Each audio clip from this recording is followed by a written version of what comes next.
Recording in Emerging progress. Trends in Glycosides.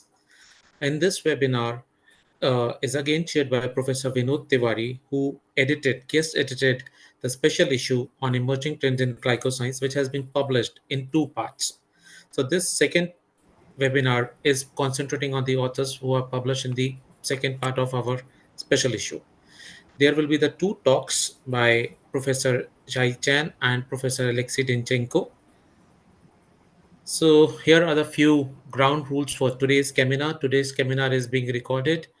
The audience will be kept mute during the webinar. If you have any question and answers, please use chat windows. We will try to do as many questions possible as now.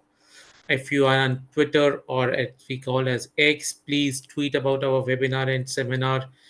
You can tag us at the rate Thieme Chemistry and use hashtag Cheminar. You can subscribe to our Cheminar series, Cassini/Thieme.Cheminars, and subscribe to our newsletter to know more about our new special issues and upcoming papers.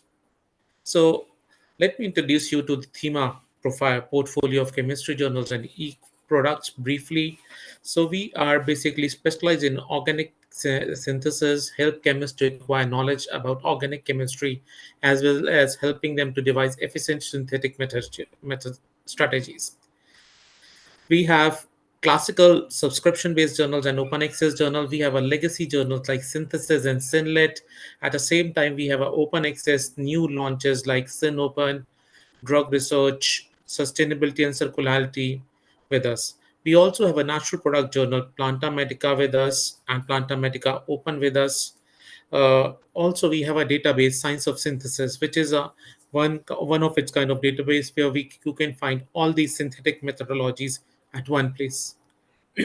Since we recently launched the new journal Sustainability and Circularity now under the leadership of Professor Chris Tullidge, and we welcome you to submit papers. Few of the papers are online in this journal now, and also we are recruiting reviewers for a select crowd review system. If you are interested for reviewing for us, please send your CVs to Sustainability and Circularity now at the rate Thieme.de. uh, Here about a pharmaceutical substance, which is another of our database where we discuss about the APIs and their properties. We also have something what we call as Thema Journal Awards. Every year we give. Last year we gave like 107 people got this award, and also we are uh, calling for nominations for Dr. Margaret Fuller Women in Chemistry and Women in Chemical Industry Awards. If you are women, know any woman which is fulfilling above criteria that is being displayed on stage on the slide, kindly share their CV with us to marcusjames.white at the thema.de. The people will be chosen, the award will be given to the deserving people, and the award will be given in the conference. And here are some of the upcoming special issues that we are having open call for papers. If you are working any of these areas, kindly come and please submit your paper with us. So now I hand over to Professor Vinod Tiwari to start his presentation.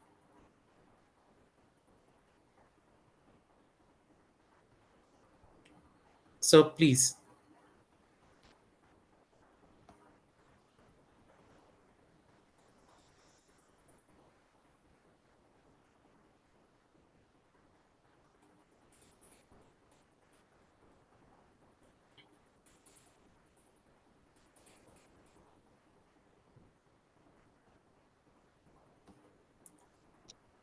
Professor Tiwari, you are on mute.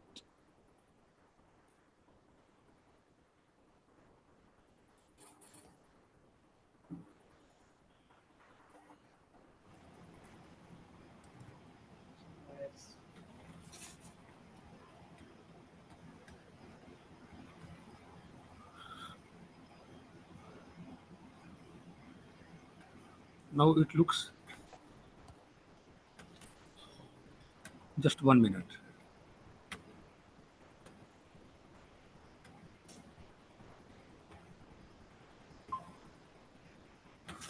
So the emerging trends in glycoscience issue highlights the advancement in synthetic carbohydrate chemistry, their notable application. This special issue features 22 excellent contributions, including 5 comprehensive and tutorial reviews, and also 17 original research. In 2 separate volumes, 12 publication in the first volume and rest 10 in the second volume, and that covers almost the all aspect of the glycoscience, including the molecular scaffolding, glycosylation, catalysis, medicinal chemistry, and chemical biology, and that provides the depth insights into the sugar-based, carbohydrate-based pharmacological developments. We feel immense pleasure to bring the publication of this issue, which is for the first time focus on the glycoscience.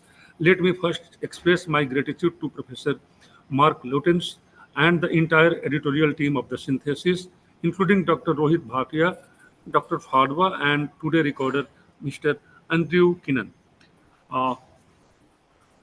You already aware that sugar is not just like a sweet that we enjoyed in our dinner or lunch or sweet dish. This is more than the sugars. Carbohydrates, a most abundant natural products, is extremely important biomolecules, known for their significant role in the chemistry and other biology, other aspect. So next slide. So slide is not moving.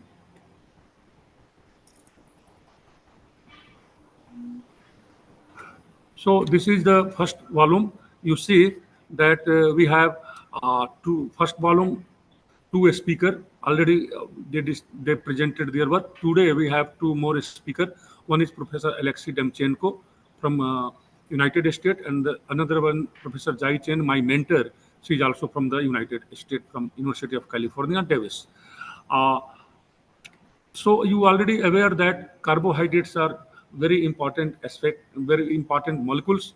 And if you compare the carbohydrates with the other biomolecules, for example, nucleotide, peptides, carbo, and with others, so if the size is going from 1 to 2, the number are increasing from 4, 20 of the 20, then its number of the carbohydrate containing molecules are exceeding 1360. If you go one more number, the numbers are very high. One more size, the numbers are you can't count. The reason is that sugar can link with the sugars via different linkage, different position, alpha, beta, 1 to 2, 1 to 4, 1 to 6. So there are so many possibilities. Even the carbohydrates can link with the proteins, glycoprotein, you already know, polymers, glycopolymers, lipid, glycolipids. You can link the carbohydrate with anthocyanidin. So there are a lot of possibility to link with the sugar with the other biomolecules. Therefore, the numbers are very high in the literatures. The another perspective is the 13th publication, number 13 from this second issue. You already aware that since last 2 decades, the development of stereoselective synthetic routes to deliver alpha or beta selective C glycosides is attracted immense attention and considered as one of the most challenging area of investigation, particularly in the field of the chemical biology or glycoscience. Professor Dr. Rakeshwar Bandichor, scientist at the Dr. Reddy's laboratory, Hyderabad, he covers the this issue and presented a very nice comprehensive review on various methods used for the stereo controlled glycosylation that leading to the selective C glycoside. They are very promising biomolecules. So another publication is from the Delhi University, no, from the NIT Sikkim and Bose Institute, Calcutta. They discovered that glycols have been used to generate a scaffold that can begin the formation of carbon-carbon bonds at the anomeric position via leading to the C nucleoside via transition metal catalysis coupling reaction. Devraj Mukherjee and T. Kundu presented a very nice overview on the C glycoside using the glycols chemistry.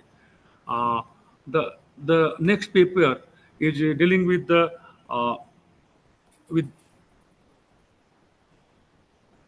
just 1 minute. The next paper dealing with the spirocyclic nucleoside from the Delhi University, Dr. Bajendra Kumar Singh, and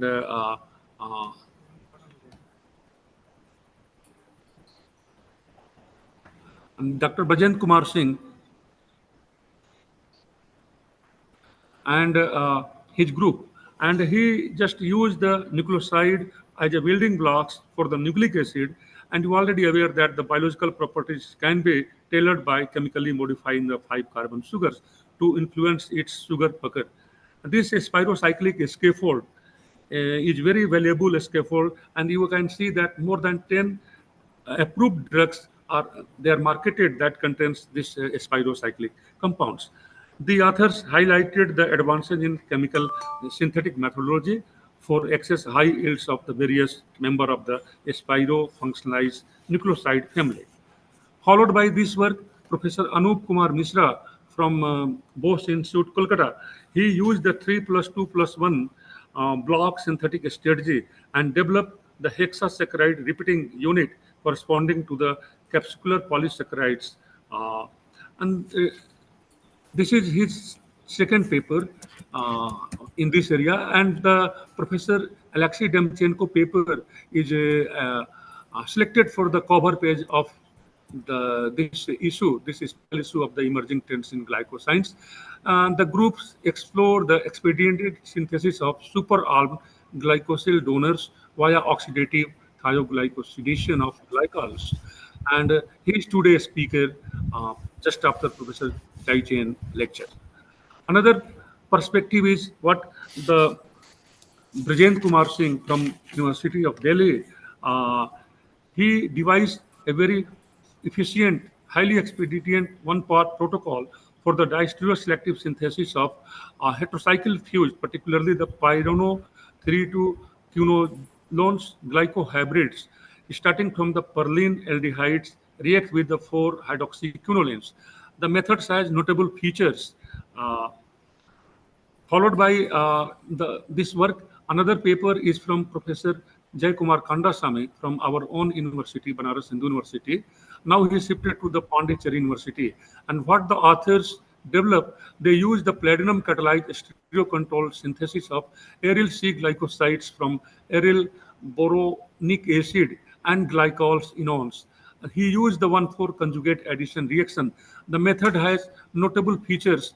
Example, there is no need of any means protective group tolerance is highly found in this protocol. The method has broad substrate scope, and the stereoselectivity is also notable. Oxidative coupling he used for the develop of the biologically relevant compounds. You already aware that C glycosides are very important scaffold. Many drugs for the treatment of the non-insulin dependent diabetes mellitus, they contain C glycoside scaffold. Every year, 1-2 drugs are marketed for the diabetes control. Then after Professor, he's our own alumni of our own university, BHU. Dr. Rajiv Panchadhai, he was our PhD in collaboration with Professor Anup Kumar Mishra. And what he used, that very compatible sulfonate graphene catalyzed protection of the sugars, isopropyldene or benzalidine protection. He used the isopropyldene, and various way the method has been several notable features. Example, the catalyst is very easy to develop, easy to prepare. This is a stable catalyst. The reaction is very short and mild condition. Yields are very high. So after this work, the Amit Kumar from the IIT Patna, and what he used, activation of a stable, bench stable acceptor PPG based donors, and then in presence of the ferric chloride, 10 mole % of the ferric chloride in anhydrous dichloromethane at room temperature, particularly at 45 degrees centigrade and this lead to the formation of the respective O glycosides, and the compound having the recycle and reused as the living group what is liberated from the product, that can be again recycled, and the yield was almost there is no drop in the percentage yield. The compound is stable, the donor is stable, and ferric chloride, you know that this is not more toxic, very less toxic, and very cheap. So method has some notable features. Again, the last publication of this special issue is from Professor Anup Kumar Mishra from the Bose Institute. He devised a straightforward synthesis of hexasaccharide repeating unit of the O-specific polysaccharides, and they used a simple, very stereoselective and regioselective 4+2 block glycosylation methodology. Compound is biologically relevant, and method is already explored in various oligosaccharides in very high yields. This group is actively engaged in the synthesis of such class of the compounds. So let me first thank both the speaker, Professor Jai Chen from the University of California, Davis, and Professor Alexei Demchenko at St. Louis University, again, United States. And both the speakers do not need any introduction in the chemical or carbohydrate family fertility, because Professor Jai Chen, you already aware that 2,3 link or 2,6 link yellow sites library, how beautifully you can her groups develop one part multi-enzyme based protocol, and without any protection, without any complication, you can get a desired yellow sites. And the Professor Alexei Demchenko, he is well known for the glycosylation, stereo control glycosylation methodology, and he discovered the automated chemical synthesis. Very fascinating research, both the today's speaker they developed.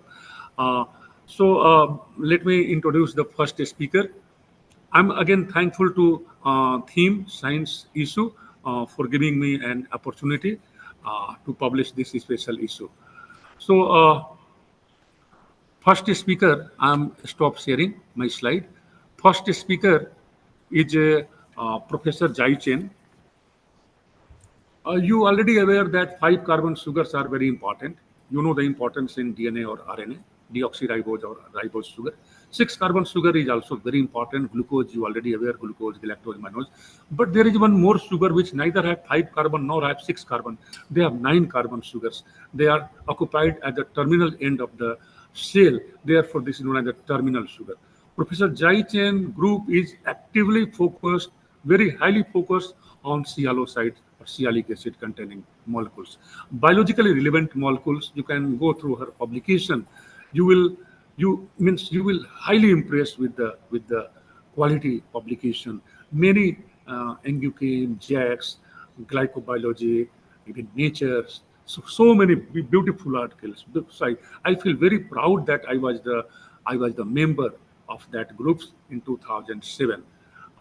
She was my mentor, and I am very happy that I am going to introduce my own mentor. Professor Jai Chen is a professor at the Department of Chemistry at University of California, Davis campus.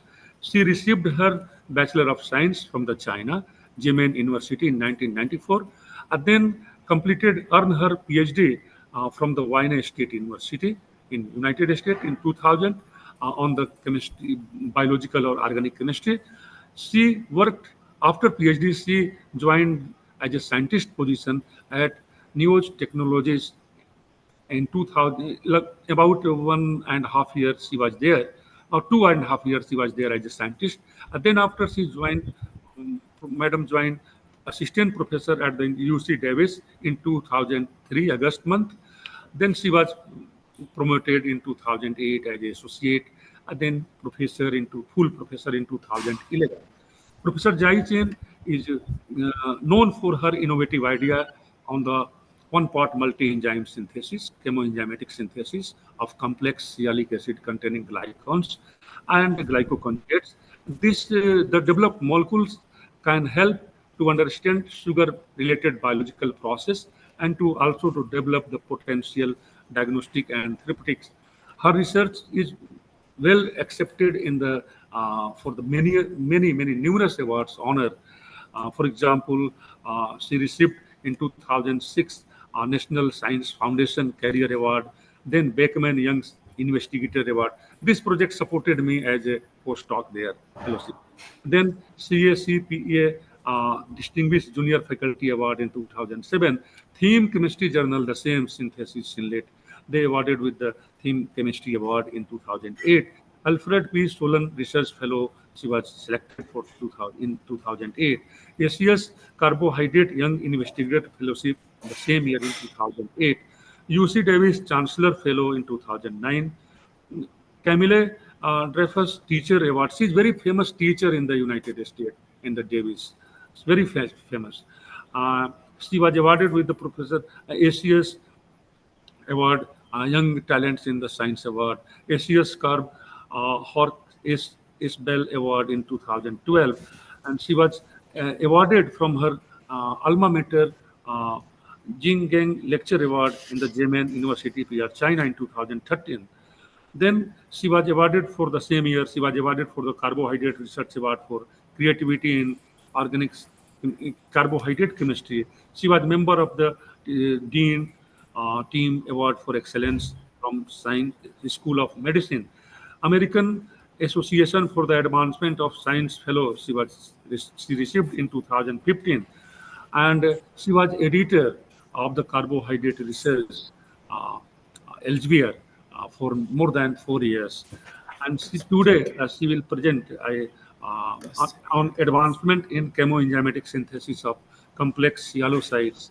And with this remark, I'm very happy, I feel very proud that I'm inviting Professor Zai Chen, my own mentor, and I'm thankful to her that she accepted our invitation. Over to you, Madam Professor Zai Chen. Thank you. Thank you. Thank you, Vina, for a very kind introduction and also invitation to speak here. And first of all, I would like to congratulate all authors who contribute excellent work to this special issue of the emerging trends in glycoscience. And I'm grateful for this opportunity to be able to share with you some of our experiences in developing chemoenzymatic methods for synthesizing sialocytes. So our interest in the sialocyte synthesis, first of all, is because of their importance. And sialic acids actually were initially discovered from the mucins of the saliva and also brain glycolipids back in 1936 and 1941. And if you take a look, sialic acids actually are the common terminal monosaccharides that are on the surface of the cells as part of the glycoproteins and the glycolipids. And as the outermost monosaccharides, you can imagine they are directly involved in the molecular recognition by molecules from other cells, from bacteria, from virus.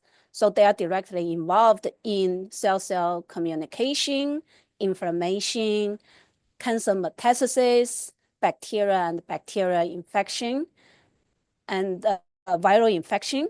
So they are very attractive targets for synthesis. And second of all, sialic acids actually are members of a family which are called non-neurosonic acids, or called neuros. And basically, from the name you can tell, they are 9-carbon alpha keto acids. And for the sialic acids, right now, they are specifically given to those non-neurosonic acids that have been found in the vertebrates, higher invertebrates, and also the pathogens. And there are another special types of the non-neurosonic acids, which have only been found in bacteria, are called the bacterial sialic acid, but a more professional name for them is just bacterial neuros. And the most common sialic acid actually is this form. N-acetylneuromandic acid. And in addition to that, actually 5 position can be replaced by the N-glycolyl group, which has additional oxygen on the N-acetyl group there to give the glycolyl group. And you can also replace this with hydroxyl groups. And based on those, you can have additional modifications on any of those side chains and also the 4 positions, and give you more than 50 different structures that have been found in the nature. Therefore, in order to synthesizing those actually are very challenging. In addition, salicylic acid can be linked to a galactose, GalNAc, or glucanac through different linkages, and can be alpha-2,3, alpha-2,6, and can also be linked to another salicylic acid, which are with the alpha-2,8 linkages. And the chemical synthesis actually is quite challenging. And the reason is because it's very difficult to control the sterol specificity.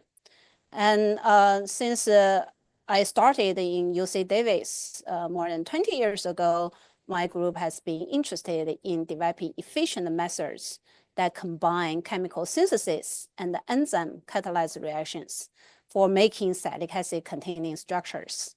And in order to use enzymes to do the synthesis, we need to learn from the nature, see how nature use those efficient biocatalysts for making these complex salicylic acid containing structures.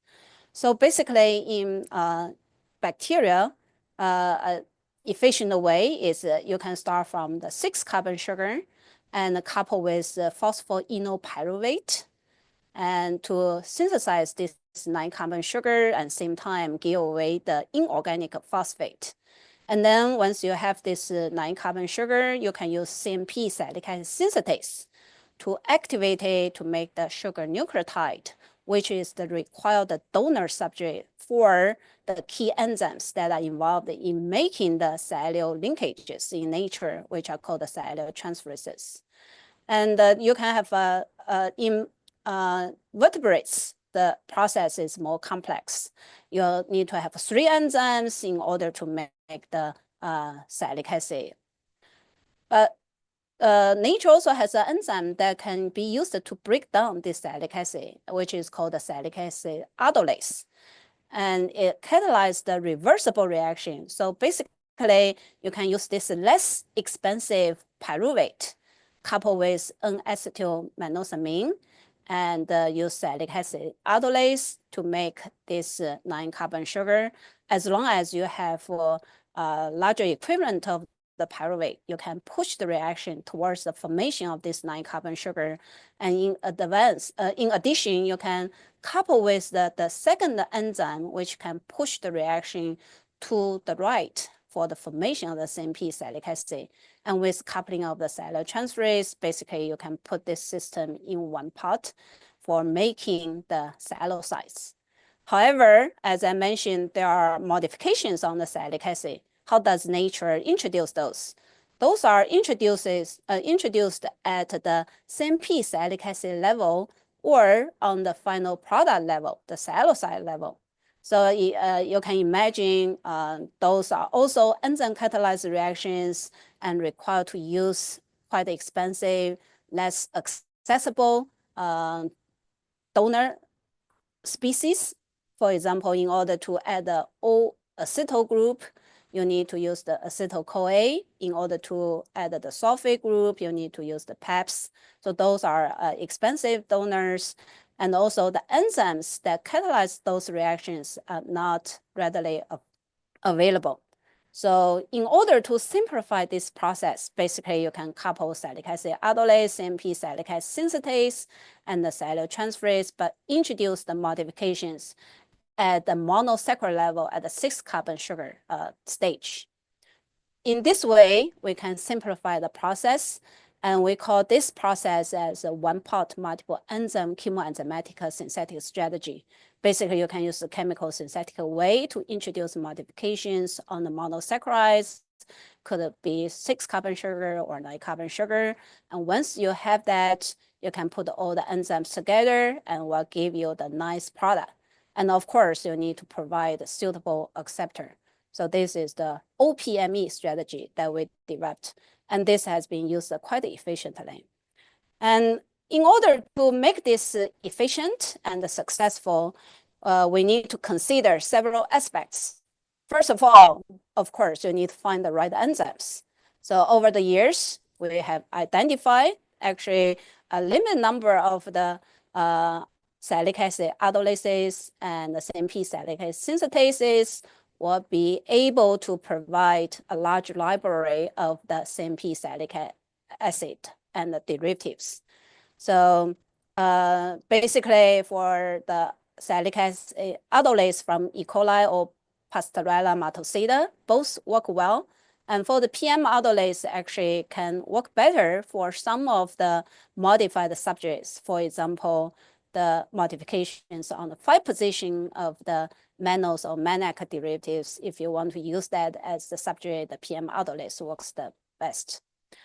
And for the CMP sialic acid synthetase, we also identify from different bacterial sources, but among them, the one from the N-Meningitis still works the best, and it's quite diverse as high expression level. And then the key focus will be identifying the cellular transferases. This is an ongoing effort. And the reason is because you need to consider the different linkages that you want to form, and also different sialic acid forms that can be tolerated by different enzymes. And moreover, actually, the internal sugar also determine whether cellular transferase work efficiently or not. And furthermore, later on, I will show you that with or without lipid also makes big differences. So, but with the good collections of the enzyme, we have been able to produce large library of the cellulosides containing different modifications on the sialic acids with different underlying glycans and glycol conjugates, and also different cellular linkages. So another consideration is the donor, because as I mentioned, the one-part multiple enzyme silation systems will be efficient to introduce modifications on the sialic acid. But what kind of donor that we want to be able to generate and what are the chemical processes for making them, those also involves quite a lot of effort. And I'm going to show you a couple of examples in the later slides. And the third aspect need to be considered is the acceptor. So acceptor, at the beginning, we start with the simple ones. You can readily make them from the inexpensive starting material, but later on, you need to do some acceptor engineering to make the process more efficient, especially if you're working on more complex targets. And of course, the process, how to put them together and how to combine the silation with other glycosylation processes is also an ongoing development in our group. And so for the donor precursor and derivatives, basically over the years, we were able to introduce modifications to different positions of the sialic acid through their 6-carbon precursor or 9-carbon modifications. For example, we were able to introduce the fluorine at 3 position, either at the equatorial or axial position, and we were able to introduce O-acetyl group at 4 position, which is a natural occurring modification.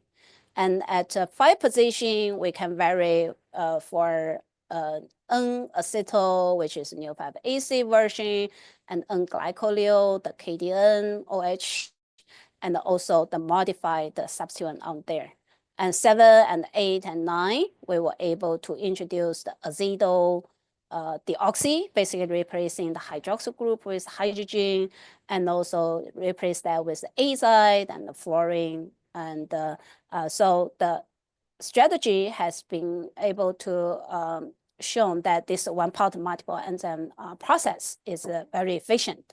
And also enzymes that are involved in the synthesis are quite diverse, be able to tolerate those. But some of them, if they cannot tolerate, then we can generate mutants of the enzyme to make them recognize the modified substrate more efficiently. So one recent example that we have shown is that we were able to introduce the azido modification at the 7 position and also both 7 and the 9 and the 5 position. This is also an example of showing that for some of the compounds, for example, our targets actually are NHAC modified salicylic acid residues, which are more stable analog of the O-acetylated modification on this 7 position or the 7 and 9 position. The O-acetylated salicylic acids are quite abundant in nature, including in human, and they are the recognition motif for some virus. For example, COVID-19, the spike protein also can recognize 9-O-acetyl1, and the coronavirus that caused the common cold. 2 of them actually also recognize 9-O-acetyl1. And the N-acetylated analog can be more stable mimic of those.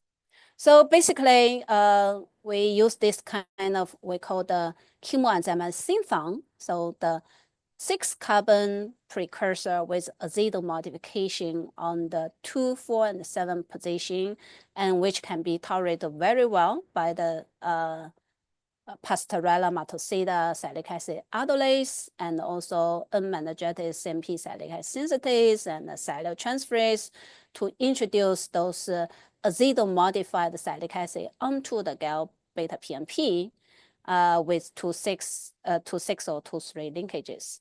And then after that, we can convert the azido group to the NHAC group with a chemical modification. So we call those chemoenzymatic synthon strategy.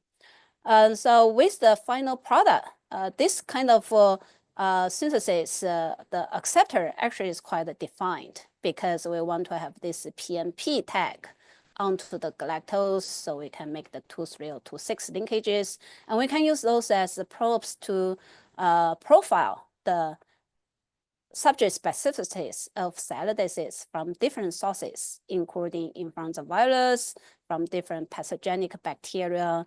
And it turned out the azido modification on the 7 position actually is generally tolerable by many bacteria and also viral sialidases. But if you have an NHAC substitution on the 7 position here, it's only selective for some of the bacterial sialidase and also influenza A virus sialidase. And the same thing for, so the modifications on both 7 and 9 and 5, or both 7 and 9, those are not recognized by any sialidases that we tested. And another recent example is that we were able to introduce the modification on the 8th position of the salicylic acid.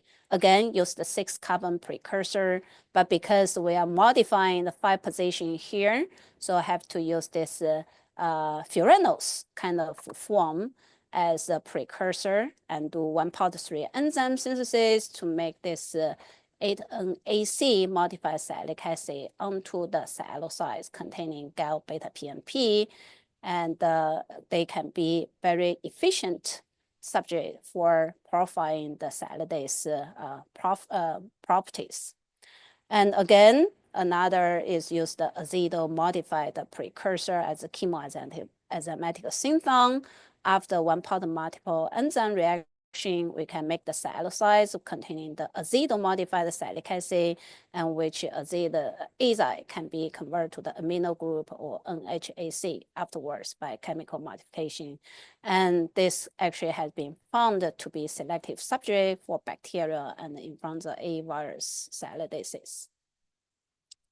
So those are the examples of how to apply the modified donor precursor for synthesis. The next aspect to consider is the acceptor. So at beginning, when we try to synthesize the sialocytes, we just make those simple acceptor with the propyl-azide A-glycan. The reason is because the azide can be easily converted to the amine, and then we can print it on the slide surface or conjugate to the protein or other polymer carrier for the bioassays. So the synthesis is easy. However, the purification was not so efficient. We had to use multiple columns, combining silica gel column and the gel filtration column to get the product. Then learning from the PNP tagged glycans and also the hydrophobic tagged acceptor, we realized that in order to improve the product purification process, a very efficient way is to put a hydrophobic tag onto the A-glycan part. Ideally, that a hydrophobic tag can be removed afterwards to release the amino group or other groups for the bioassays. We tested the different strategies, put this CBZ tag, carboxy benzyl tag, or the F-mark tag. And turned out the F-mark actually can be hydrolyzed during the enzymatic synthesis for some of the reactions. So for comparison, the CBZ actually is easy to be installed and also can be removed easily afterwards and is the tag of choice. So with this kind of hydrophobic tag, it's also UV sensitive, so we can monitor the enzymatic reaction easily, and it's also a good tag to help us to characterize or test the purity of the product, which is an important aspect for the chemoenzymatic synthesis. So another type of the subject will be, for example, human milk oligosaccharides, then you don't want to have any A-glycan on it. So at the beginning, we just use the free lactose, which is inexpensive. You can buy readily to do the silation. And of course, silation worked very efficiently. However, product purification is also kind of a nightmare. And if you want to make more complex structures, it's even harder. So again, we found that CBZ can be easily installed through two-step process. And without any protecting group manipulation, just derivatize the free reducing end with to form the glycosylamine, and then this can be easily protected with the CBZ. And then this is a very efficient acceptor for cytotransferase in the one-part multiple enzyme reaction for making the product.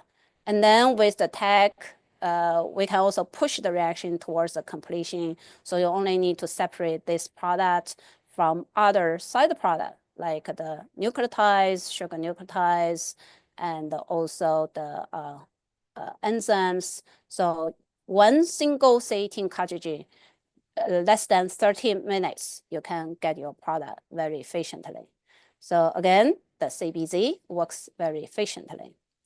And of course, those examples are just you can direct sialate lactoside or lactose.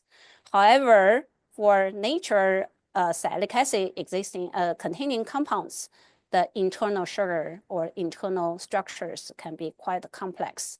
In order to build up those internal sugars, one way is that you can do the chemical synthesis and to generate the suitable acceptors for the cytotransferase. However, you can also rely on the enzymes to do that. In order to do that, you need to build up those by, again, using the one-part multiple enzyme process. And this type of sugars, usually they use the nucleoside diphosphate activated sugar as the donor substrate. So usually you start with the monosaccharide. You can do go through the kinase catalyzed reaction to put the phosphate onto the sugar, and then use nucleotide transferase to make the sugar nucleotide donors for the glucose transferases to make the specific linkages. And the linkage specificity is determined by the glucose transferases that you use. But if you identify the enzymes, you can put them together in one pot and to generate the desired structure very conveniently. And if you have those, you can start from the simple monosaccharide, disaccharide, do one pot multiple enzyme reaction, get the trisaccharide. So adding one sugar at a time. At beginning, all of those are important products that we want to investigate for their property. So we actually deactivate the enzyme after each one pot multiple enzyme reaction, and then purify the product, and then use the purified product to do another one pot multiple enzyme reaction to get another one to continue this process and then obtain more complex structures. So this worked well if you want to have all the intermediates in hand to study their property. However, in the later case, we actually usually have a more complex target in mind. In that case, we develop a new process, which is called multiple step one pot multiple enzyme reaction. So what happens is that actually, if this more complex hexose is your target, you don't need to purify the intermediates, which involve quite a lot of efforts. And what we did was deactivate the enzyme by incubating the reaction mixture at in the boiling water for 5 minutes, and then cool it down, and then you can add the components of next one pot multiple enzyme reaction without the need of doing the purification. You can continue this process until you reach the final product, and with the hydrophobic tag installed at the beginning of the acceptor, you can easily purify the product using one single C18 cartridge in less than 30 minutes to get your final target. So that was used for synthesizing complex human milk oligosaccharides. And everyone knows that human milk oligosaccharides are major components of human milk, which contribute to the beneficial effects of the breastfeeding. And those are sugars with free reducing end. More than 150 structures have been characterized and identified, but many of them are becoming available by chemoenzymatic method, but larger scale production is still quite limited. So our idea is to be able to produce those in large amount for bioassays, including the culturing different bacteria like probiotics or pathogenic bacteria to compare the differences in uptaking of those HMO, and also maybe preclinical studies. So take advantage of easy installation of this CBZ tag, 2 steps. We can do multiple gram scale synthesis with very high yield. And then we can do sequential one pot multiple enzyme. So basically, this is the multiple step one pot multiple enzyme reaction. As I mentioned earlier, you can do first OPME and heat deactivate the enzyme, cool it down, add the donor activation enzymes and donor precursor for the second glycosylation step. And then at the end of the reaction, you can inactivate the enzyme, cool it down, and continue with those processes. As you can see, starting from 50 milligram of the lacto-beta NHCBZ, we were able to get 123 milligram of this salicylate with an overall a 78% yield with only 1 step C18 cartridge purification process. And after that, basically we can just do the hydrogenation. So remove the CBZ, and this will leave as the toluene, and this will automatically go through the hydrolysis to release the CO2 and give you the glycosylamine, which also hydrolyze to give you the milk oligosaccharides with free reducing end. And as you can see, the byproducts actually can be evaporated during the LOTVAP or lyophilization. You don't need to do additional column purification in order to get the natural occurring human milk oligosaccharides for your bioassays and for other studies. So this is kind of an example of combining the acceptor engineering and the process engineering for large-scale synthesis of the human milk oligosaccharides with the high efficiency and only with one step of column purification. Another example I want to share with you is that we can also take advantage of the special properties of some sialidase from bacteria for making sialidase inhibitors. So there are three types of sialidases from Streptococcus pneumonia: SP9A, 9B, and 9C.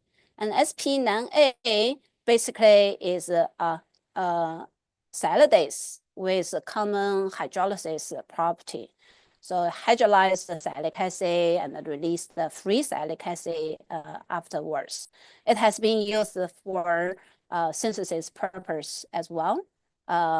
Basically, right now, enzymatic sialation has been such easy process, and many groups are using that for the protection purpose.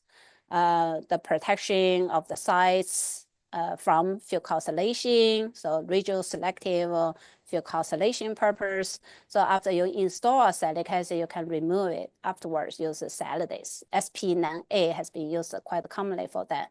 But another interesting feature for two additional enzymes is that SP9B, instead of go through the hydrolysis of the sialocyte, it actually produces this 2,7-N-hydro-N5AC, which can be an inhibitor for some of the sialidases, and it can also be a prebiotic for some gut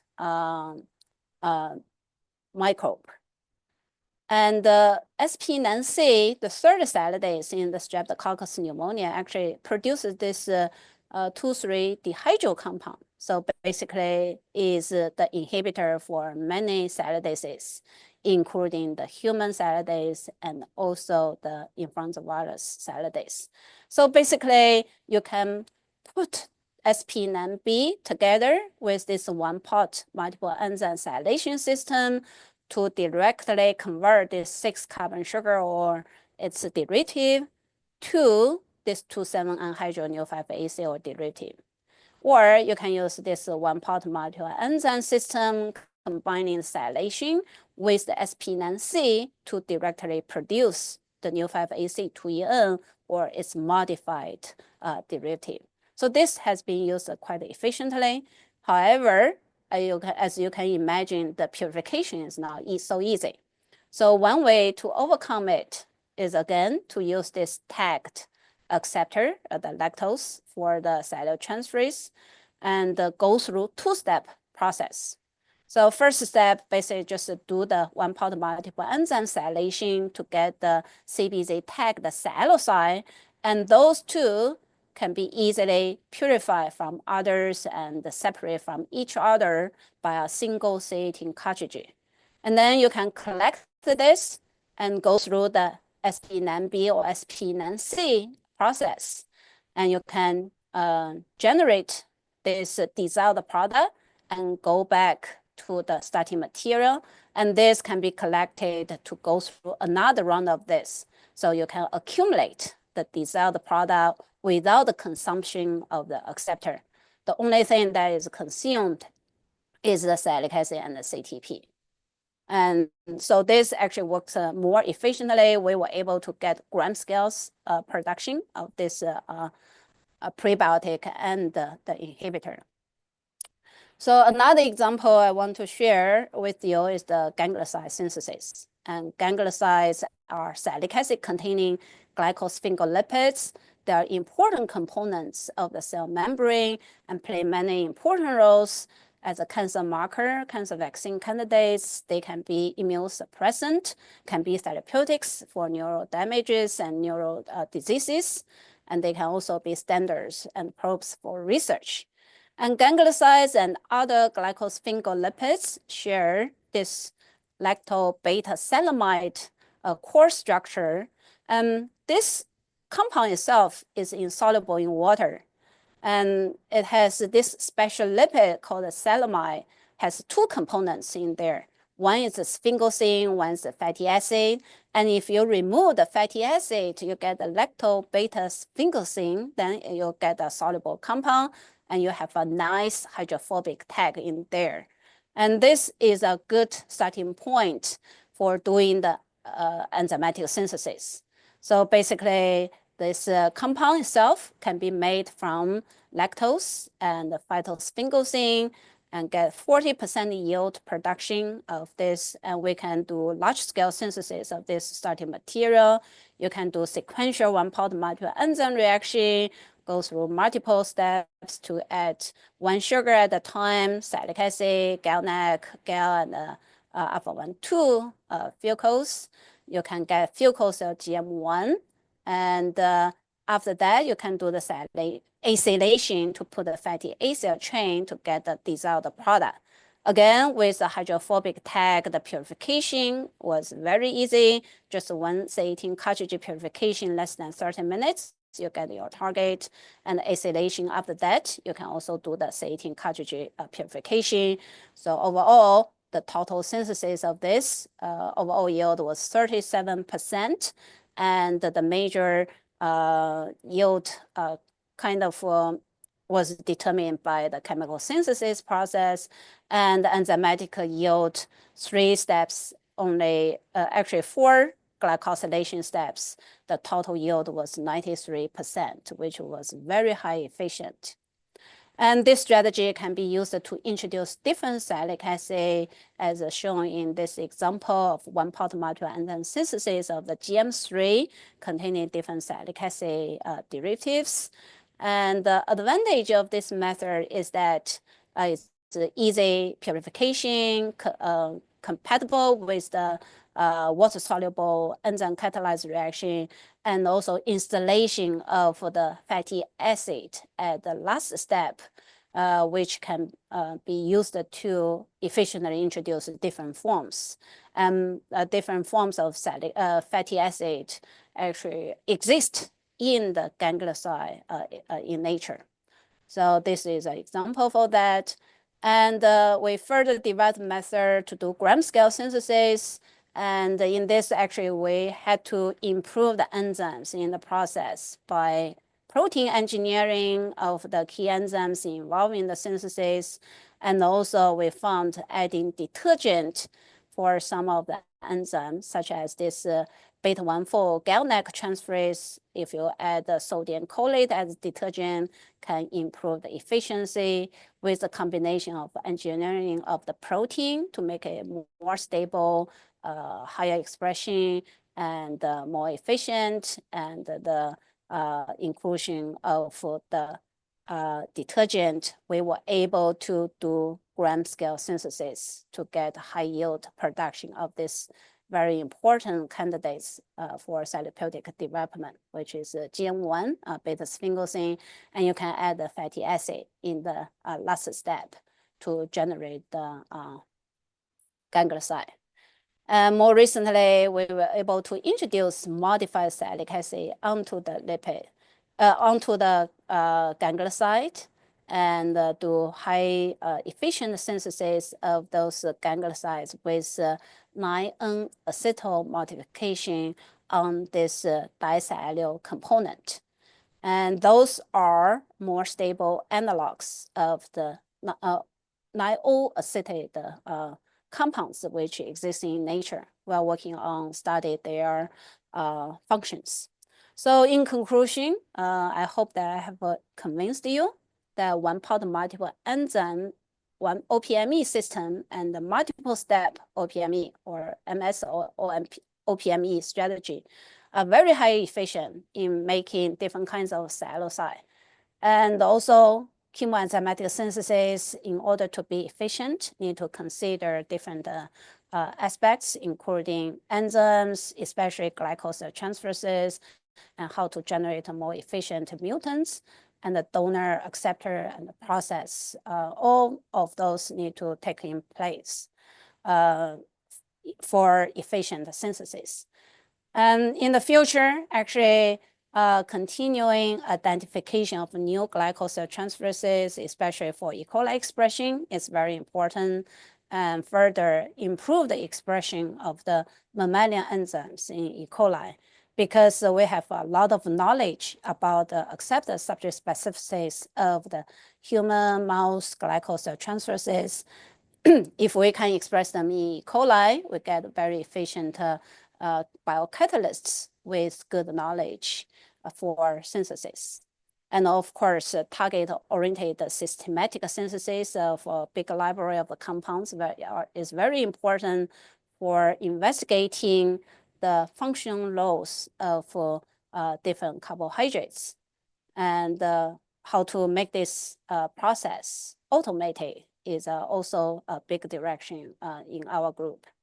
And of course, we can apply the OPME strategy for making glycoproteins, glycopeptides, and more challenging bacterial oligosaccharides and polysaccharides. And with this, I would like to thank all my co-workers and the collaborators for contribute to the work that I discussed today. And I would like to thank funding agents, NIH, NIST, and also our collaborator, industrial collaborator, IMCS, for supporting us. Thank you very much for your attention.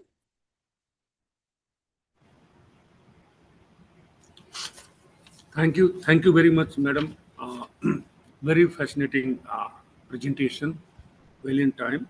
So now we invite the questions. We have already 4 questions from the audience. Someone asked that what new sialyl transferase variants or engineered enzymes could enable greater flexibility in sialoside modification at a specific carbon position? Yeah, this is a very good question. Actually, it turned out for the wild type enzymes, for example, Pastorella martocida, alpha-2,3 sialyl transferase 1, the first sialyl transferase characterized from the Pastorella martocida, it's quite flexible. We have shown that with modifications on the 4 position of the sialic acid, for example, 4-acetate sialic acid, it can be tolerated very well. And if you have modifications on the 7 position, 9 position, and also 5 position, all tolerate quite well. We did the engineering that enzyme actually has a multiple function. It can make a 2,3 linkage, and at low pH, actually it can make a 2,6 linkage. It also has reverse sialation reaction. So you need to control the reaction time to make high yield production of the targets. But we were able to mutate one site that is very close to the catalytic site, which is we call the M144D. So methionine on the amino acid position 144 convert to the aspartic acid. Then actually it can lower the donor hydrolysis activity, and it can improve the tolerance towards the fucosylated acceptor without changing the donor promiscuity. So basically, a lot of wild type of enzymes from bacteria regarding cellular transferase are quite flexible. And same applies to the photobacteria themselves and also photobacteria species up to 6 cellular transferase. For human enzymes, actually, we start to express the human glycosyl transferases in E. coli, and we're making quite good progress. And they actually also can tolerate quite a lot of modified donor, but have more specificity towards the acceptor, which can be advantageous because currently a lot of groups try to do regioselective synthesis of asymmetric complex glycans and using the glycosyl transferases with specificity towards the acceptor can be very advantageous. You don't need to do protecting, deprotection, either use enzymatic way or manipulation of the monosaccharide residues that you introduced into the acceptor. Yeah. Another question from the China. The audience want to know that how we can make sialic acid, specifically modified sialic stable. So I think all the sialic acid are stable. So we found the donor itself, if you store in the fridge for a while, it may hydrolyze. But a good way is you want to lyophilize it and store at -20 or -80 degree for the donor. But for the celluloid itself, it's not too bad. We found that you can store that for a long time without hydrolysis.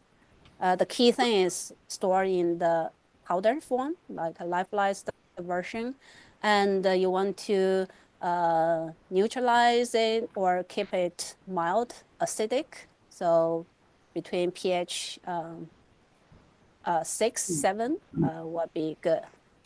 If you have all acetyl modification, then it's not stable. It will migrate to different locations. You will end up with mixture, or sometimes during long-term storage, the all acetyl will be lost. So you will have to repurify it before you use it. The another question is how we can we use directly amine to replace azido group for the synthesis of sialocyte derivatives? And is the amine tolerable? Yes, very good question. Recently, actually, Yang-Boon's group showed that if you substitute the hydroxyl group on the full position of the salicylic acid, actually it's tolerated better by the cellular transferases used. For example, we showed that if we modify full position of the salicylic acid by O-acetyl, the CMP, the NMCSS has no problem in making the CMP full acetate U5AC, and PMST1 has no problem in using it. However, we had hard time in finding an alpha-2,6 cellular transferase that can tolerate full acetate salicylic acid on the donor to transfer that efficiently. But Yang-Boon's group found out if you replace hydroxy with amine, actually can be tolerated by both commonly used bacterial alpha-2,3 and alpha-2,6 cellular transferases. And you can introduce additional modifications afterwards. Yeah, the last question we will welcome. Someone asked that what is the role of ammonium bicarbonate here as ammonia or water is present? Ammonium bicarbonate is you're talking about the acylation step, right? Yes. So basically is to facilitate the acylation. We found this mild buffered condition actually make the acylation process much more efficient. The reaction can be completed in 1 hour. Yeah. Great. Madam, now there is no question, some comment that congratulations, Professor Jai Chen, on truly inspiring and impactful presentation of Thank you very chemistry. much. Your chemistry is a gift to the humankind. Yep. And another comment is, thank you very much, Professor Jaichen, for wonderful talk and knowledge to us. One more comment. Congratulations, Professor Jaichen, on truly inspiring and impactful presentation. Your chemistry is gift to the humankind. Thank you so much. And many other comment. Thank you, Professor Chen. Very inspiring presentation with very informative discussion. Is Ankush, something Ankush, I don't know him. So I think we can stop here uh, because congratulations slides are going to be, numbers are increasing. So, Madam, I'm very, very grateful to you that you accepted our invitation and presented a very fascinating research. You are well known for the one-part multi-enzyme synthesis of the complex sialic acid containing molecules. I already mentioned in the book that this is chain one-part multi-enzyme synthesis, the name with chain. So thank you very much, madam. I hope that again you will accept our invitation, and maybe next year you will be you may visit our university again for the carbohydrate conference. Thank you very much. Thank you. Namaste. So the next speaker, we are shifting from the chemoenzymatic to chemical glycosylation. Our next speaker is known for the chemical glycosylation, Professor Alexei Demchenko. So Professor Alexei Demchenko was born in 1965.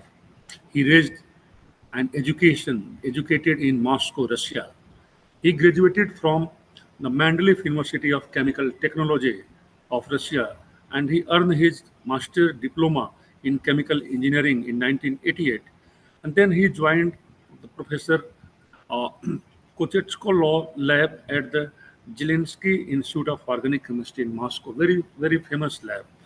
In 1993, he was awarded for the PhD degree in organic chemistry by Russian Academy of Science for his notable work on the development of thiocyanate methodology useful for the glycosylation. After 2-year postdoctoral work in the same group, he joined Professor Boone Group at University of Birmingham, United Kingdom, as a BBS RC postdoctoral research fellow. In 1998, he moved to the Complex Carbohydrate Research Center, University of Georgia, as a research associate, and after 3 years, in 2001, he joined the faculty position in University of Missouri as an assistant professor, where he was promoted to the associate, then tenure, and then as a full professor in 2011. In 2014, Professor Alexei Demchenko was appointed as a curator's distinguished professor of the chemistry and biochemistry there. In 2021, Demchenko joined the faculty at St. Louis University as a professor and department chair he now holds. His research interest is focused on the stereochemical and also the mechanistic perspective of the glycosylation. Expeditious strategy for the synthesis of complex glycans, synthetic glycopharmaceuticals, human milk oligosaccharides, and other food additives. He is known for the automated synthesis of glycans, biologically relevant glycans. His research has already received many, many notable awards, recognition. I will read some of them. Professor Demchenko received Melville L. Wolfram Award, very prestigious award for 2024, recently from the American Chemical Society, Division of Carbohydrate Chemistry and Chemical Glycobiology. He was co-investigator of the Year Award from the same institute, St. Louis Office of the Research, Outstanding Scientist Award from the Fellow Award, Academy of Science, St. Louis, Senior Investigators of the Year Award from the same institute, American Chemical Society St. Louis Award in 2014. He received the Chancellor Award for Excellence in Research and Creativity from the same institute, St. Louis, Mizutani Foundation for the Glycoscience Award in 2013, and he was awarded New Investigator Award, SCS, American Chemical Society Division of Carbohydrate Chemistry, 2007, Career Award, NS Foundation, National Science Foundation. He was Fellow of the St. Louis University Research Institute since 2022. Still he is Fellow of the Academy of Science, 2020. He was Chair of the Division of Carbohydrate Chemistry, American Chemical Society for 2 years, 2020 to 21. He was representative of the USA for the International Carbohydrate Organization, very prestigious organization since last 6 years. 2019, he was president of the US Advisory Committee for the International Carbohydrate Symposia. The same year, 2019, he was chair the Gordon Research Conference on Glycosines, Carbohydrate, 2015. He was associate editor since 2012 to 21, almost 10 years for Journal of Carbohydrate Chemistry. His research was selected as a cover page of the synthesis, and we are very happy. We are very fortunate to hear Professor Alexei Demchenko. He will today talk about his research on from stereo-controlled glycosylation to automated chemical synthesis. So over to you, Professor Alexei Demchenko. Thank you. Thank you very much, Professor Thieme. It's a pleasure to be here. Good morning, everyone. Good afternoon, good evening, wherever you're at. It's a pleasure to present an overview for our recent results. We're all here because of carbohydrates. Carbohydrates are the most abundant molecules on Earth. They're building blocks of nature. And carbohydrates are molecules of life and death. And in my lab, my group members are interested in carbohydrates related to cancer, pneumonia, Alzheimer's disease, and septicemia. This is an overview of our recent collaborative projects. We worked on glycoconjugate vaccines in collaboration with Moon Nam at the University of Alabama, and more recently on Staph aureus vaccine in collaboration with Steve Kaloje at Pfizer.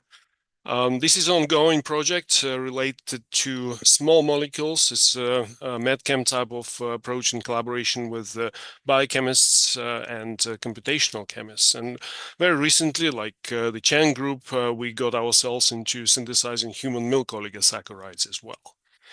So these are the structures behind our project, and we made many of them.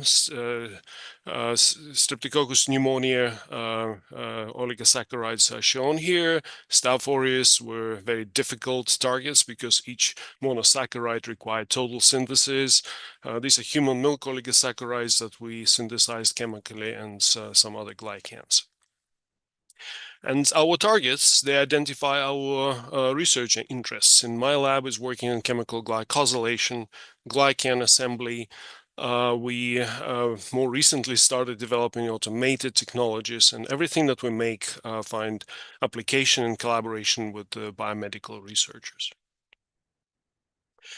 All of you know that chemical glycosylation is a challenging process. People don't really know how to do this reaction well chemically, and many people still argue which of these guys over here, the good and the bad and the ugly.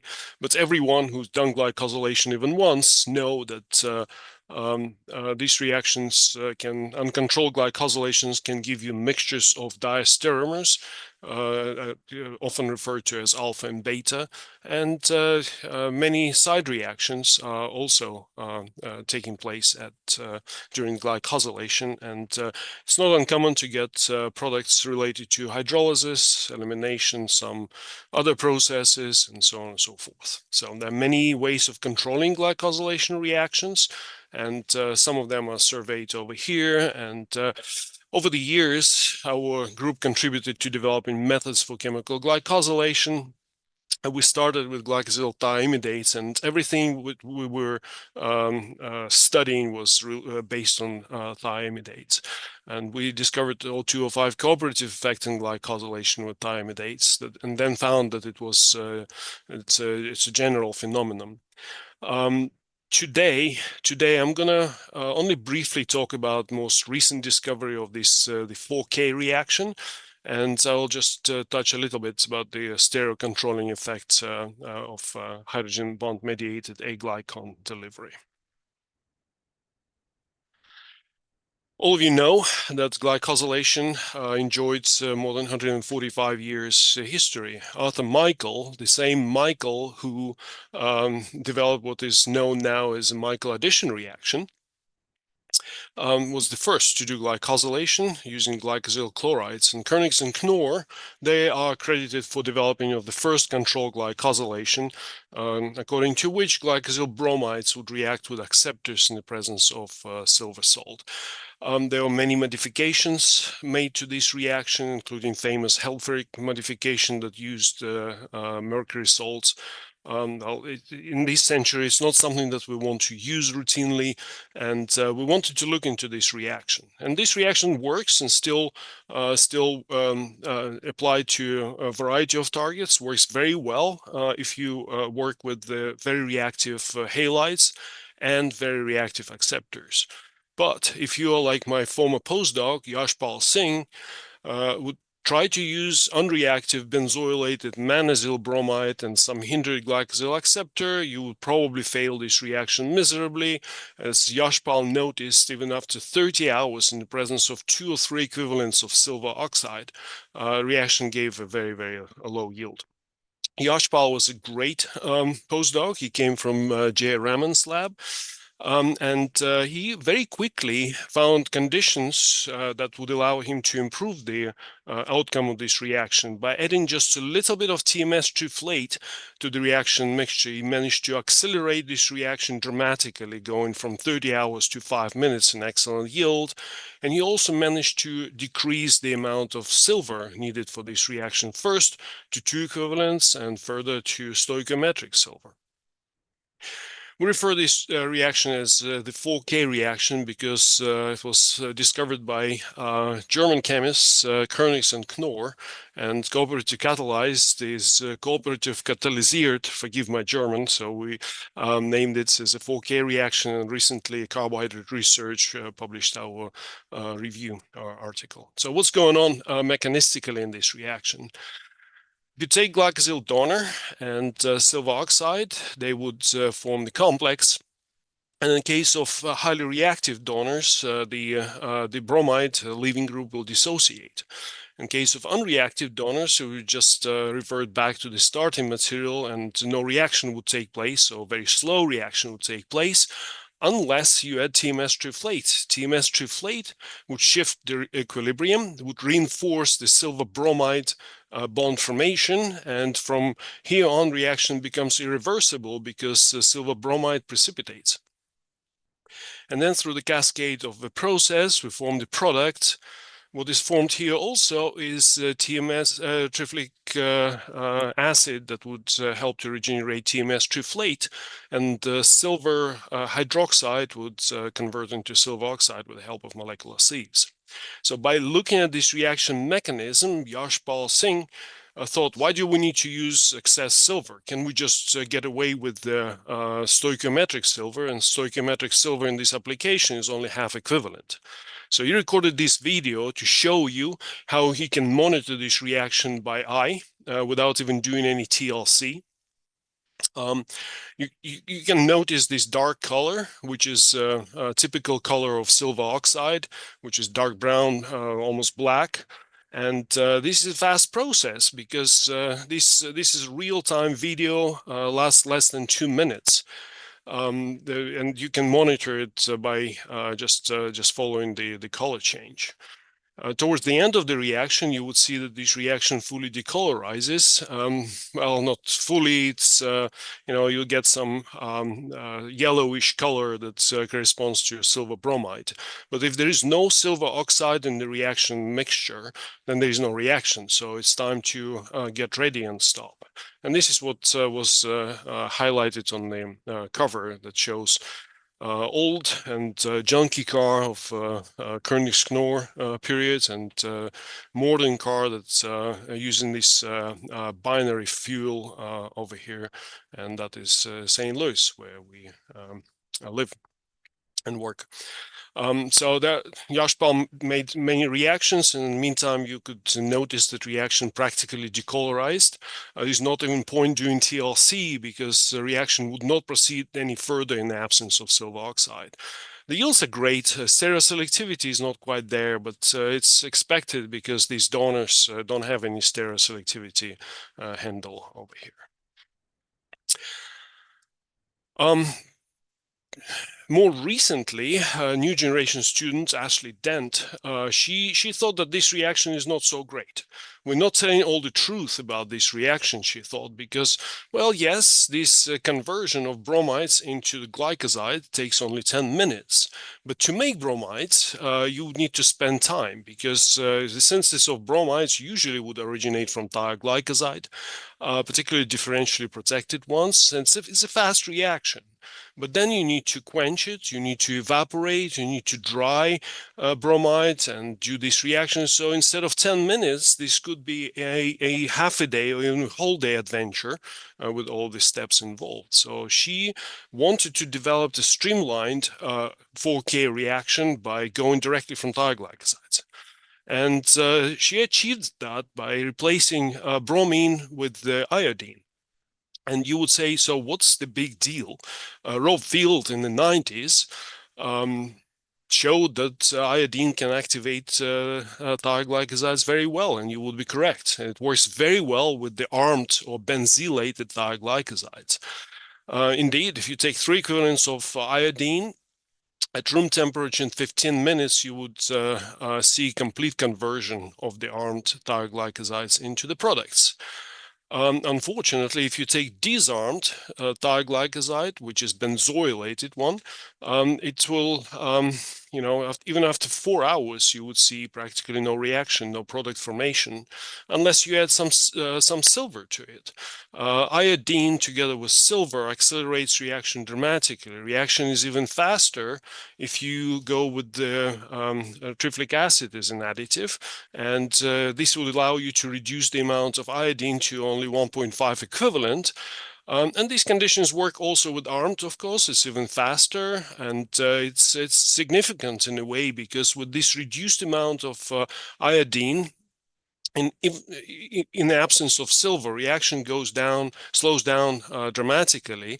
You can still achieve a decent yield, but it requires 72 hours. So our current mechanistic understanding of this reaction is the following. When you take thioglycoside and throw iodine in there, it would form this intermediate that was proposed by Rob Field and also by us in the independent study. And it will dissociate. It will dissociate with the armed species, but it will not with the disarmed. It will just revert back to the starting material, unless you add silver sulfate or other salts over here that will form an intermediate that will dissociate slowly. It will dissociate faster if you add catalytic triflic acid that would shift the equilibrium, reinforce the silver iodide bond formation. At this stage, reaction becomes irreversible because silver iodide gets expelled and precipitated, and then the product formation would take place with the triflic acid being regenerated and therefore could be used catalytically. Well, I wanted to draw your attention to a couple of different things over here. First thing is that we believe that this is a very important new aspect of this glycosylation reaction because now we can look for activators that target iodine rather than sulfur. For example, if you use thioglycoside with silver salt, nothing happens unless iodine is added.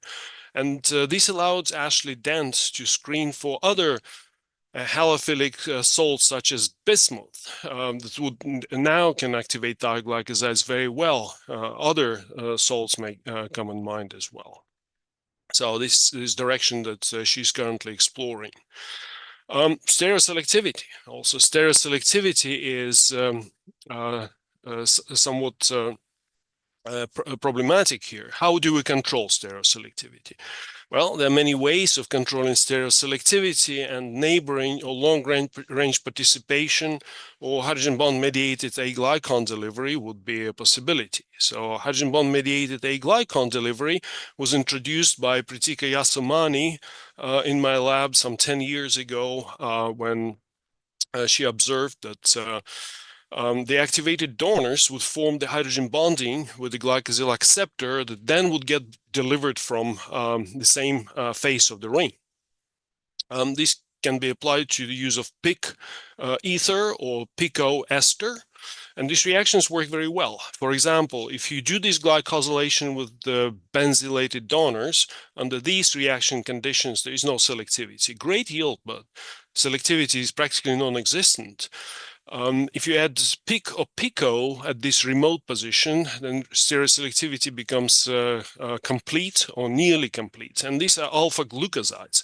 Alpha glucosides are hard to make chemically.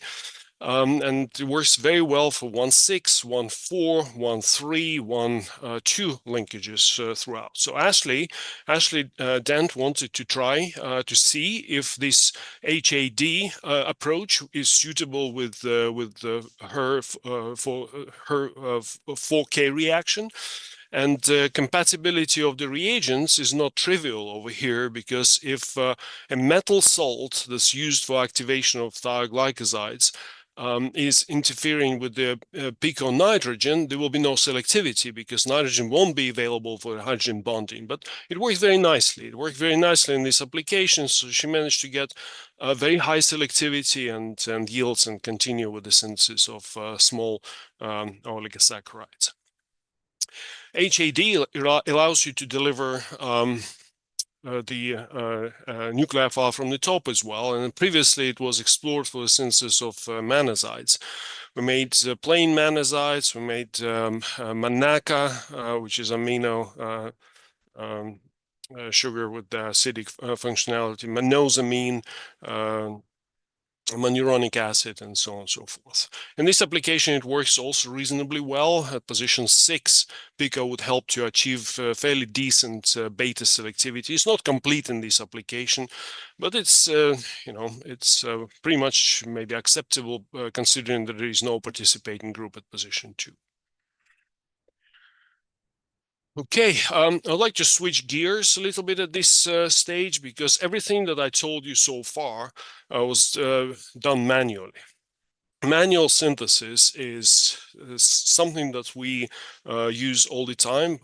Practically all labs use manual synthesis, which has advantages and disadvantages. Obviously, advantages that there are many strategies that are available. In the 145-year history of glycosylation, people learned how to make certain glycosidic bonds, but there are some drawbacks. The syntheses can be lengthy and inefficient, requires specialized training. Some people would just become experts only by the end of their PhD. Indeed, you need to have very good hands to handle this type of molecules. On the other hand, automated assembly is attractive in the way that,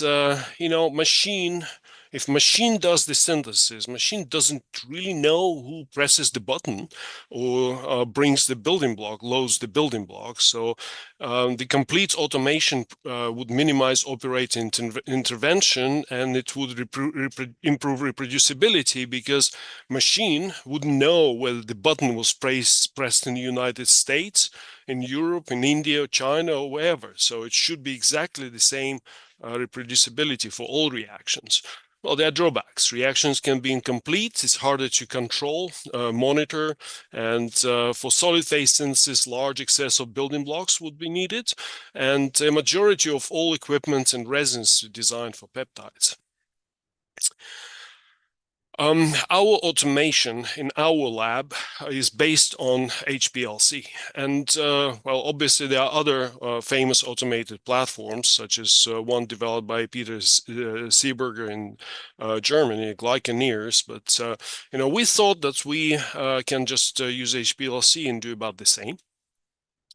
And the proof of concept emerged with our use of very old, ancient equipment in my lab that didn't have any use. We didn't even use it for separations. We just decided to repurpose it for synthesis. And why did we think that we can do synthesis and HPLC would be suitable? Because, well, HPLC has, in our opinion, everything that is needed for automation. It has a pump. A very good one. It's very reliable, very efficient and powerful. And in this application, it was a ternary pump with this varying equipment. It also has a detector that can help us look at reaction mixture, what is going on. It has a column.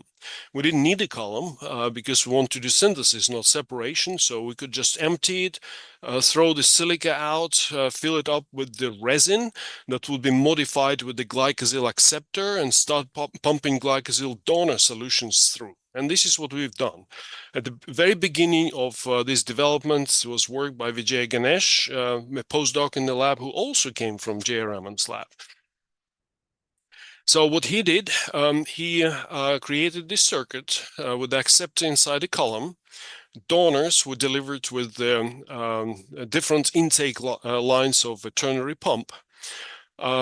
He could use the detector and see the content of the reaction mixture going through the detector. But at this point, there was a very large manual component of this process because he needed to switch manually between the waste collection, product collection and recirculation of the system. So, but nevertheless, he was a great and persistent researcher, and he came to my office one day and said, okay, I made this pentasaccharide in 62% yield and it took me only 7 hours. And I asked him, so it's great, but how long will it take you to make this molecule if you were doing standard solid phase synthesis? He said, I don't know. So okay, he just he was very disappointed when he left my lab, my office, because I asked him to go back to the lab and reproduce it manually, and it took him 2 weeks. He got the same yield though, but you know, the proof of concept was there. It can be done more efficiently and can be done a little bit faster. Second generation of our HPLC-based synthesizer already enjoyed using fresh equipment. This was equipment made by Agilent, and it came with the quaternary pump, a very sophisticated piece of equipment, an autosampler as well. And my student, Salvo Pistorio, at the time started using autosampler for delivering glycosyl, delivering activators for glycosylation. Building blocks were still delivered with the intake lines. We started recirculating every single reaction. We switched to a longer spacer because in independent work, my students showed that longer the better in this application, and we also switched to Gel. Nevertheless, the synthesis at that stage remained semi-manual because the operator had to be always present, had to manually switch between the waste collection, product collection, and recirculation. In addition, all the vials with the building blocks for different donors were also switched manually. So that was a drawback. Finally, right before COVID, we actually figured out how to do it with the press of a button. And that was work by Matteo Panza. So what he did over here, he repurposed the machine by adding preparative autosampler that in addition to promoters, he could now deliver all the donors and also, you know, all necessary reagents for all steps to the reaction. He used the same setup and he introduced two-way split valve here to divert the flow automatically from waste collection and the product collection modes. This improvement was significant because now we didn't even need to prepare any solutions. We could start delivering pure solvents, and that will help reproducibility as well, because pure solvents would be the same quality everywhere, or so we would hope. And this cover picture symbolizes that's what is actually going on over here.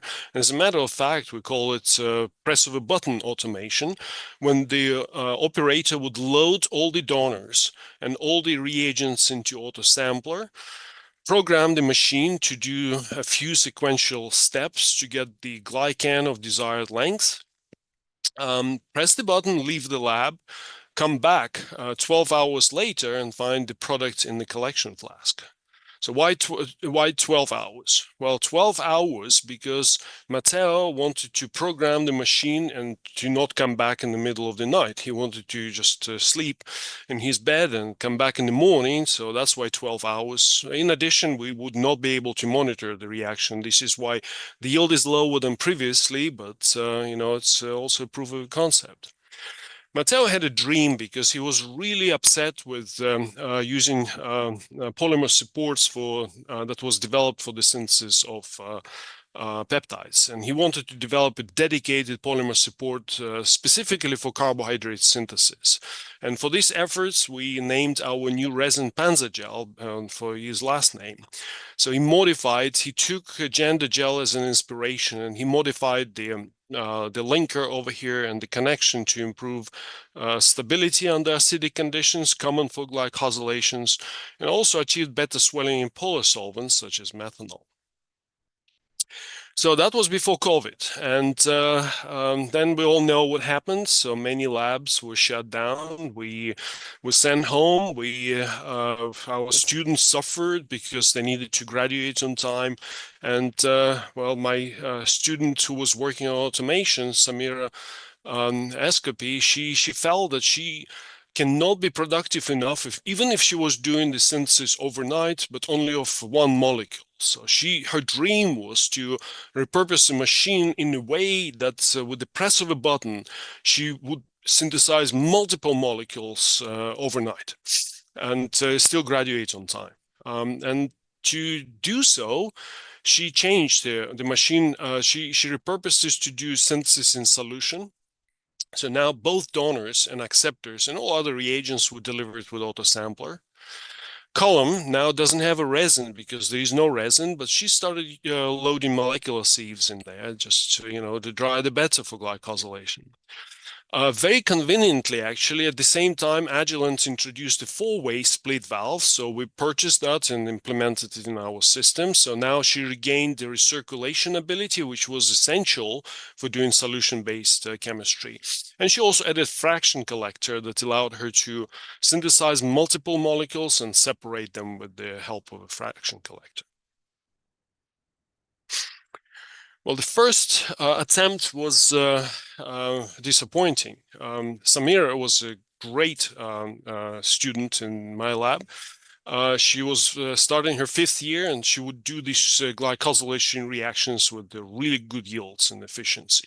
So when she did this reaction between donor and acceptor under these conditions, in 15 minutes, she obtained the product in 93% yield.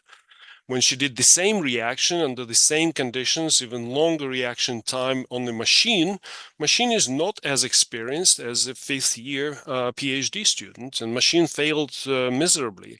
We still obtained the product, but the yield was 25%. So machine is stupid, but Samira definitely not. So she taught the machine how to do this chemistry better by just playing with the ratios of reagents, and she managed to achieve very decent and similar type of efficiency, maybe not as good as a manual one, but close. And then she did one step further. She hired a high school student to reproduce her results. So this high school student, look at this COVID hair. He came with absolutely no training, no interest in doing research in chemistry. As a matter of fact, he ended up being business major, but he managed to reproduce results that were obtained by a 5th year PhD student quite accurately. So he repeated this last reaction that Samira obtained in 88% yield, and he obtained 84, 86, and 86% yield, which was great. And then Samira moved on to fulfill her dream, making multiple molecules with the press of a button. And this is a really cool example by her taking 6 different donors, 5 different acceptors, loading them all into the autosampler tray, and randomly selecting pairs between donors and acceptors without optimizing reaction conditions, just using standard reaction conditions that she refined in the previous slide for all of the molecules. Press the button, left the lab, came back in 12 hours, and she found 6 different oligosaccharides in the fraction collector already separated, and they're not purified yet, but they're just reaction mixtures that were separated into different vials. And look at the yields. The yields are pretty good, considering that this was done overnight, and she could now spend a day or two purifying them by using chromatography column. Maybe if she was doing these yields manually, she would get better yields, but you know, she would probably spend a week or even longer doing them all. This system is fairly straightforward. Even I can understand when I stand behind my students, and I can see that you know, this is Windows showing the preparative autosampler that's drawing a solution from vial 111. This is a quaternary pump. Pump A is engaged at this particular moment and this flow rate. And so A is dichloromethane. This is a valve. This is still two-way split valve, and this is a detector that can monitor the reaction 2 different wavelengths, and this would show you. So Samira also recorded a video for you just to see how it works, and it's accelerated, so it's just a few seconds. So first, you draw a solution of the donor, and it's delivered to the seat. It's a special chamber inside the autosampler. That was the promoter. Now this is the acceptor. All of them are mixed, re-injected in the flask. You see this color of NIS. That's very typical. And now it's drawn again into the recirculation circuits. And at the end, the needle just gets purged and ready for the next step. Oops. Okay, I hope you got some inspiration from this. And but what happens if you want to use HPLC in your own labs? Well, you can read our papers, and you can probably do it by yourself, or just send me an email and I will send you papers and we can start a conversation. If you do have an Agilent system, you have everything to automate. If you know, we use Omnifit columns, but you don't need to use them. You can use any chromatography column as long as it has space, so you can you know, load resin or sieves if you wish so. If there is a reaction that you want to do, and we already did it, we do have a sequence, and we will be more than willing to share it with you that you can try by yourself. We can send it to you. It's a small file, or we can share it through a Google Drive or something. So what if your boss gets upset with you and doesn't let you do it? Well, you can always repurpose it back to chromatographic separation, because there's no investment, there's no modification, at least here. Other systems can be used accordingly as well. More recently, though, we started making modifications to the system, and this is what it looks these days, because my postdoc, Gustavo Kashiwagi, he decided that now we need to do synthesis together with the separation. And that was actually a dream for a long time. HPLC is made for separation, and until recently we couldn't do purification of our products. So he modified the system in a way that now we have 2 circuits. One circuit is the synthesis. In blue over here, and he used the reactor that was capable of being stirred, heated, cooled, vacuum as well, and so the first pump would deliver everything into reactor. Then reaction would proceed, and with the help of sensors and valves, when reaction is finished and the use of second pump, it would be delivered on top of silica column. This is just a standard silica cartridge. that then would be used for chromatography with the use of different solvents, and the detector would help us to separate fractions, and then a fraction collector would store them in different vials. Gustavo really likes this approach because he believes, and I unconditionally believe in too, that with this setup, with this reactor-based approach, it's much easier to convert manual synthesis into the automated synthesis. No optimization is needed, and he nicely showcased it by comparing the synthesis of these simple building blocks performed manually and in automated fashion. And you would see that the yields are pretty similar. Sometimes automated yields are even higher than the manual ones. So he did normal glycosides, he did glycamino acid, disaccharide, trisaccharide, glycolipids, nucleotides over here. And so it was recently published in Chemistry European Journal. All right, with that, I would like to thank my past and present group members and funding agencies who helped us to purchase equipment, modify it, and do some advancements. And I would like to thank the organizers for giving me the opportunity, and thank you for your kind attention. I will be happy to answer any questions that you may have. Thanks so much.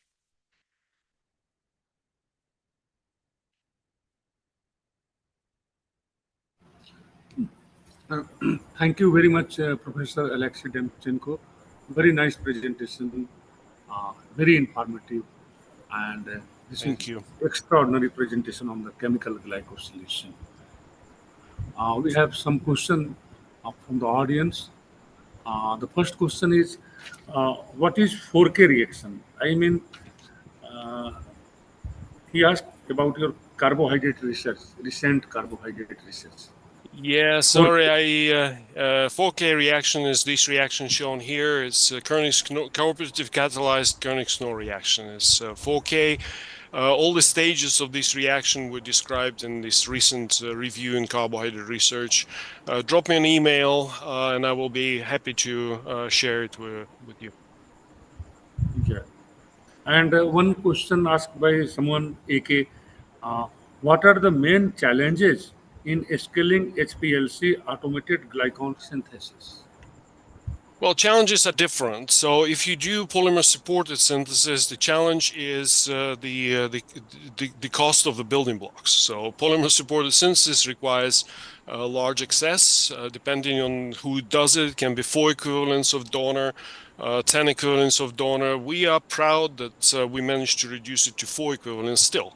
You know, it's a wasteful reaction. So if we are making something just to showcase methodology, we're usually targeting 15 milligrams of a product that we can fully characterize it. So those pentasaccharides that you saw, they were all synthesized on 15 milligrams, which translates into about 50 milligrams of resin. We scale this reaction up to 2 grams. With the most recent approach, with that batch synthesis with the reactor, we also, I think, scaled it up to 1 gram, but it really depends on the reactor volume. Pumps are very powerful, and with the use of preparative pumps, you can do more, but we haven't done more than a gram scale. Great. We don't have now the question from the audience, but here are some comments. One comment is, I will read the comment. Excellent talk, one of the nicest presentation I have seen this year. Very creative. Thank you. Another one is, thank you very much for excellent talk. I wanted to ask if you try other silver reagent for the 4K glycosylation with thioglycoside donors. So this is question that I wanted to ask if you try other silver reagent for the 4K glycosylation with thioglycoside donors. Yes, we did. We tried sulfate, carbonates, a few others. It's in this paper. I don't remember them all. Sulfate worked the best. So Ashley now is about to submit another publication when she compares silver salt with the other salts, and she showcases that bismuth is working better, and maybe some other things. I think iron works too, but it's not as efficient. So I don't have all the comprehensive information. You can either wait for the paper or send me an email, and I will link you with my students, so you can just get firsthand, information about it. But we screened probably about 10 different silver salts. Amazingly, silver triflate doesn't work as well as sulfate or carbonate. Now another comment is, thank you very much, sir, for the excellent and inspiring lecture. Then thank you, sir, for the insightful lecture today. I'm grateful for your expertise and guidance. Another one is Dr. R.N. Yadav, and he commented that very interesting chemistry using HPLC by by the team of Professor Demchenko. Thank you, Professor, for sharing it with us. One question: what was the maximum scale that was successfully attempted using this technique? He asked question. DA, something DA. Is it about HPLC? Yeah. About 1 gram. Yeah, about 1 gram of these simple building blocks that's with our most recent application. For oligosaccharides would be typically we would go for 15 milligrams, not more than that. Yeah. And one question, that nice presentation. Glycosylation are still depending on dichloromethane. Could you comment on the recent development in green chemistry and banning dichloromethane? Sure. This is a great question. It's a very important one, obviously. Many of our reactions are done already in dichloroethane, but probably with this progress, we will soon even dichloroethane is going to be banned. My students are really interested in switching to green solvents, and they buy them. They bought them like 10 different ones in the past month. So I think that we need to switch to something different, and this is not just my lab effort. Everyone should be searching for those. So let's see what comes out of it. But you're right. We need to think about alternatives. Toluene works okay for some reactions, as you know. Acetonitrile works, but it's beta directing. But yeah, it's a big challenge. Yeah.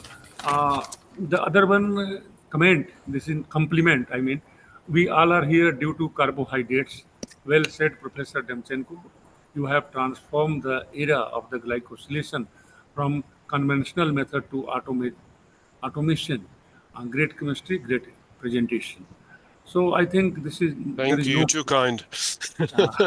There is no question now. Once again, I'm thanking both the speaker, Professor Jai Chen from the California, my own mentor, and Professor Alexei Demchenko for great talk on the chemical glycosylation. I'm really thankful to today both the speakers. Earlier we have two speakers. That is, you already have listened the talk. One from the Japan and one Professor Vito Ferro from the Australia. So I'm thankful to the Synthesis Journal who has given me opportunity, and the team of the Synthesis, Professor Mark Lutens, Editor-in-Chief, and the entire team. I'm thankful to the reviewers who evaluated the manuscript to maintain the quality contributions. I'm thankful to Dr. Rohit Bhatia, Dr. Fadwa, who taken care for all the recording today. Andrew Kennan, Dr. Andrew Kennan, he's with us today, and he's taking care for all the recording. He will edit, and hopefully we will be able to listen, watch our today recording within next 24 hours. I'm thankful to you all audience that you have attended the today lectures. This is very auspicious occasion that today we have a great talk by two experts, well-known figure in the field. One is in the chemoenzymatic field, and the another one is the chemical glycosylation field. Both are inventor of the many glycosylation methodology. One is for the one-part multi-enzyme, and Professor Demchenko is known for the automated glycan synthesis by chemical synthesis. So with this remark, I am thankful to you and all for your presentation today and appearing, listen the talk very carefully, and you asked the question that is very good, and you commented to the speakers. With this remark, I conclude the talk that today the emerging trends in glycoscience part 2 is over. You will have the opportunity to listen all the recording within next 24 hours. Thank you very much. Have a nice day. Nice night. Thank you, Professor Demchenko. Thank you, Professor Chen. Thank you, Professor Devity. Thank you, all the Thank you so participants. much. Thank you so much. Thank you, sir. Thank you, sir. Thank you.